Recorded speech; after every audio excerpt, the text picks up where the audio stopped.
Good morning. We are extremely pleased that you are here. It is good to come together for the purpose of co-creating. Do you agree? Yes. You are knowing what you're wanting? Yes. An expanding thing, yes. You are enjoying your part in the expansion of all that is. You get the important part that you play. But here you are, leading edge creators out here sifting and sorting. How are you doing with that? Well, it's not difficult to define what you want when you are surrounded by opportunities to discover it. Isn't that right? And can't you often feel desire being born within you? Isn't that a fresh, good feeling? It's life. It's fulfillment of your reason for being. It's the best feeling there is, really, when a new desire or idea hatches. So we're going to talk today about what that really is. In other words, how is it that life causes you to focus? Best word ever. Focus. Focus. You can't help but do that, can you? You are always focused upon something. Often not what your parents think you should be focused upon. But there is always focus going on, isn't there? And as that focus occurs, there's a accompanying focus that's happening in the same moment, because you know you're never out here by yourself. You are an extension of so much more, and that so much more is always focused with you. Always focused with you in this moment, and this one, and this one, and this one. So as these two perspectives, two? I thought it was just me. Well, it is you. It is you and all that you are. It's you in your physical form, focusing, listening here, having the conversation that you're having, doing whatever it is that you're doing. Certainly it is you, but there's another part of you that is focusing too. And when you are really blended with that other part of you, that larger part of you, that soul source, God force part of you, you feel the empowerment of that. You feel clarity. You feel certainty. You feel confidence and sure. You feel eagerness and passion. You're frisky. But if you are focused with a differing opinion in any moment in time than the source within you is holding about what you're focused upon, now that's the interesting thing, isn't it? It's about what you're focused upon. Your source within you has a perspective. Opinion may not be your favorite word, but it is a perspective, a knowingness, an understanding, an opinion. So when you're having a conversation, from whatever perspective you're having it, you might be not confident, you might be unsure of yourself, you might be being critical in the moment, you might be seeing lack of some kind. But the source within you is having an accompanying opinion in that same moment, and you can feel how in alignment you are with the opinion of source or not. Your emotions tell you that. If you feel love, you're right in sync. If you feel anger, you're not. Or fear, you're not. So Abraham, are you saying that no matter what, source always feels confidence? Yeah. Not just confidence in general, specific confidence about where you stand right here, right now.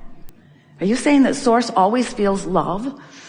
Do you know who I'm talking to right now or about? Can't be right, Abraham. Can't be right. I saw a CNN poll and I'm pretty sure.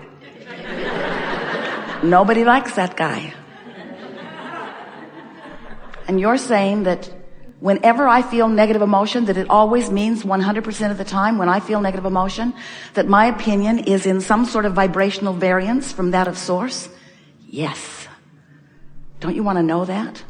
Well, you want to know that if you want to be in alignment with source. And you might not want to be in alignment with source because source always loves and you might be mad at that person. Source always knows that in the end it will turn out well. And you might not be in agreement with that. But it is our desire to awaken within you today that confident knowledge that you have an opinion from broader perspective that is really worth paying attention to. Because when you do that, when you sync with it, when you tune to it, you have the leverage of the energy that creates worlds. Now you are the creator that you were born to be. So over time, we have offered different analogies to help you sort of understand all of this, because it's not an easy thing to be such an excellent translator of vibration here in a physical world that feels real. It's tangible. I can feel it and see it and hear it and smell it. I can taste it. I know that it's real. Abraham, what are you talking about vibrations for? This is a reality. I don't need a sensor to tell me about vibration. I can pretty much see what's going on around me. And we say you are much more sensing beings than you give yourself credit. And you are all communicating much more vibrationally than you are verbally. Even here in this room today, that will be the case. You are all vibrational beings. And the source within you is a pure vibration to which you seek alignment. So here's how it works. Before you came into this physical body, you were non-physical energy. And the larger part of you still is non-physical energy. A part of you came into this body and is exploring, knowing what you don't want and therefore knowing what you do want. And every time you have any kind of exposure, whether it's dramatic or slight, to any circumstance that causes you to come to a focused opinion, it happens to you all day, every day, about what you would prefer, even if you don't speak words. You are sending out rockets of desire, rockets of preferences. This would be better. This would be better. This would be better. I would like that more. More. The expanding universe is dependent upon the moreness that you are discovering. It's why you're here. It's why you are here in this leading edge time-space reality, the best that it's ever been, still seeking more. Still looking for a new thought, a new idea, a new combination of things, a new way of going about it, a new, higher, better feeling, more love, more well-being, more exhilaration, more expansion. It's what you're all about.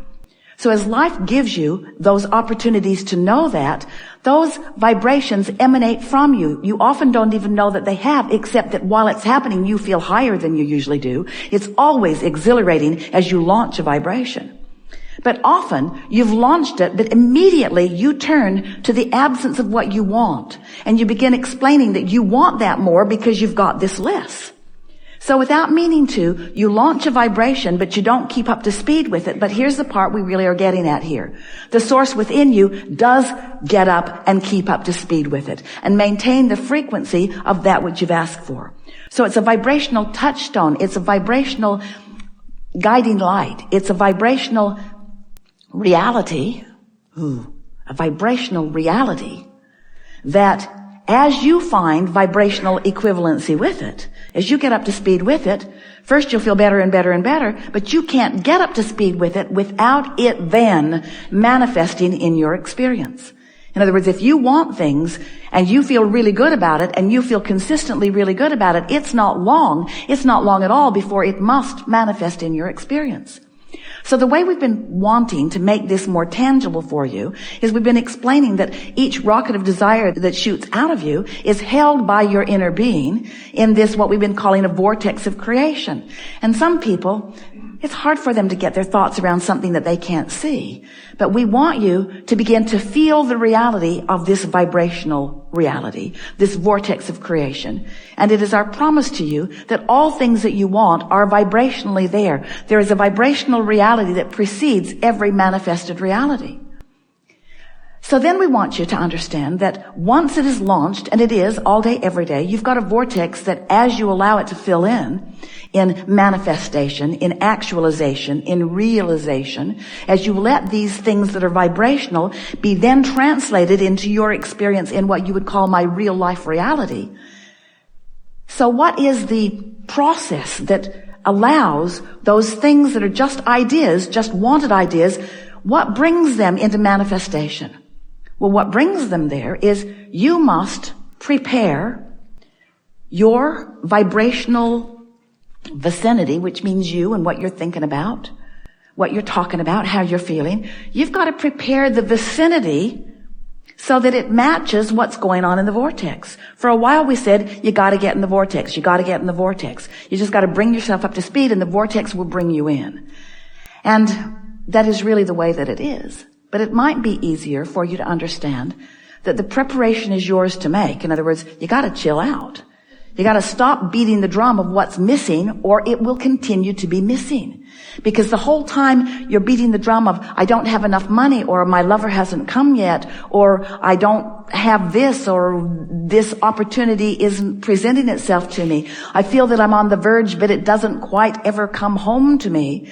As long as you're beating the drum like that, you're holding yourself in vibrational opposition to the very things that you're asking for. So you and what you want are not showing up at the same place at the same time. So we want to call your attention to your point of attraction. We could even say to your point of allowance. And we want to pose the question to you. We've not stated it to you before in this way. What do I need to do standing in my physical body to allow all of this vibrational reality that apparently, Abraham says, I've been creating for a long time? It's where all the things I want exist. What do I have to do so that those wanted things can come to me in tangible, manifested form? I appreciate, Abraham, you're telling me that they're there. But until I can see them and hear them and smell them and taste them and touch them, I'm not that excited about them. So what do I have to do so that I get the reality that I'm seeking? And we say, you have to prepare yourself vibrationally. You have to stop feeling the absence of it more than the presence of it, or the presence of it can't come. You have to find a way to stop beating the drum of the absence of it, which in simple terms means you got to stop being so specific about what isn't coming and more general about why you want it. And if you'll train yourself into that less specific opposing vibration, then it will come. Does that make sense to you? People who are watching me are watching in amazement. Who are you? They say. How is it that you barely express your desire for something and someone walks up with you to a very clear-cut path for the receiving of it? And you say, I am the keeper of my promise to the source within me. I said, I'll go forth and sift and sort, and I will carve out lanes of expansion for all of us. And the source within me said, and I will follow the track of your desire, and I will hold to the frequency of that, and I will send a signal that is so bright about that you can't miss it. Because you will always feel emotion around something that matters to you. The guidance will always be there. Strong emotion indicates it really matters. Strong negative emotion means I'm off the track. Strong positive emotion means I'm on the track. We think your guidance system is perfect, and we think you have been playing it out in a perfect way. We think that the world that is before you is a very bright world. We think the world that is here right now is just exactly right. We think that you are the creator of your own experience, and we think that right now, this very moment, you know that in a more vivid way than you've ever known it before. The second thing that we think that you've gathered from this is that, at least it's what we would have wanted to take away from it if we were standing in your physical shoes. Contrast, every bit of it is a good thing. And when I stand in a place that didn't turn out the way I thought it was going to, or even I thought maybe it should have, that rather than beating up on myself about the incompletion of this desire, instead, I'm going to take this contrast as the exact thing that it is, more information for meaningful expansion, because it means there's something in my vortex that this new contrast is going to help me to sort out. You're the creator of your experience. You are not a regurgitator. You're not a puppet on a string. You are the creator of your experience. Do you get that? And don't you want the information with which to create? And don't you like the support that we all provide once you've carved it out? Don't you really like it that there's someone that says, Well, you've forgotten, but you really, really want this. And you've forgotten this, but you really, really want this too. And you might have forgotten about that, but in the 3rd grade, you decided that you really, really wanted that. And you really, really want this, and you want this, and you want this, and you want this, and it's all here. And it all is in harmony with itself. In other words, there's nothing that's in your vortex that's out of character or out of vibrational alignment with everything.